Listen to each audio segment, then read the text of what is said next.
നമ്മളെപ്പോഴും ഒരു കംപ്ലയിൻറ്റ് പോലൊക്കെ പറയുന്നൊരു കാര്യമാണ്, ഞാൻ രാത്രി മൊത്തം പഠിക്കുകയായിരുന്നു എന്നിട്ടും ഞാൻ എക്സാമിൽ തോറ്റു, എനിക്ക് ഭയങ്കര ക്ഷീണമായിരുന്നു എന്നിട്ടും ഞാൻ എന്ത് ചെയ്തു, ജോലിക്ക് പോയി എന്നൊക്കെ. അപ്പോൾ ഇതുപോലെ എന്നിട്ടും എന്ന് പറയാൻ വേണ്ടി നമ്മൾ ഇംഗ്ലീഷിൽ യൂസ് ചെയ്യുന്ന ഒരു ഫ്രേസാണ് എന്ത്, ബട്ട് സ്റ്റിൽ. എന്താണ് ബട്ട് സ്റ്റിൽ, എന്നിട്ടും. ബട്ട് എന്ന് പറഞ്ഞാൽ എന്താ പൊതുവേ പക്ഷേ, ബട്ട് സ്റ്റിൽ എന്ന് വരുമ്പോൾ എന്താണ്, എന്നിട്ടും എന്നാണ്.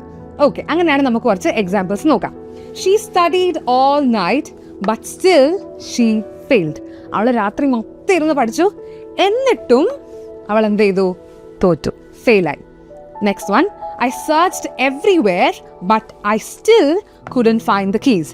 ഞാൻ എല്ലായിടെയും നോക്കി, സെർച്ച് ചെയ്തു, പക്ഷെ എന്നിട്ടും എനിക്ക് എന്ത് ചെയ്യാൻ പറ്റിയില്ല, കീസ് കണ്ടുപിടിക്കാൻ വേണ്ടിയിട്ട് പറ്റിയില്ല. Look at the last sentence, the weather was bad but they still went to Wayanad. കാലാവസ്ഥ ഭയങ്കര മോശമായിരുന്നിട്ടും എന്നിട്ടും അവരെന്ത് ചെയ്തു, അവരെ വയനാട്ടിലേക്ക് പോയി. അപ്പോൾ എന്നിട്ട് യൂസ് ചെയ്യാൻ നമ്മൾ എന്താ പറയാ, ബട്ട് സ്റ്റിൽ. അങ്ങനെയാണെങ്കിൽ ഈ സെന്റൻസ് നിങ്ങളൊന്ന് കമന്റ് ചെയ്തേ. ഞാൻ ഭയങ്കര ക്ഷീണത്തിലായിരുന്നു എന്നിട്ടും ഞാൻ എന്ത് ചെയ്തു, ജോലിക്ക് പോയി. So comment down your answers below. അപ്പോൾ ഇതുപോലുള്ള കുറേ കാര്യങ്ങൾ വളരെ ഫൺ ആൻഡ് ഇൻട്രാക്റ്റീവ് ആയിട്ട് നിങ്ങൾക്ക് പഠിക്കാൻ വേണ്ടിയിട്ട് ഇംഗ്ലീഷ് ഹൗസിൻ്റെ ഓൺലൈൻ വാട്സപ്പ് കോഴ്സിൽ ഒരു പേഴ്സണൽ ട്രെയിനർ വഴി നിങ്ങൾക്ക് എന്ത് ചെയ്യാം, പഠിക്കാം. സോ താഴെ കാണുന്ന നമ്പറിൽ കോൺടാക്ട് ചെയ്യുക, ഇന്ന് തന്നെ ഇംഗ്ലീഷ് ഹൗസിൽ ജോയിൻ ചെയ്യാം.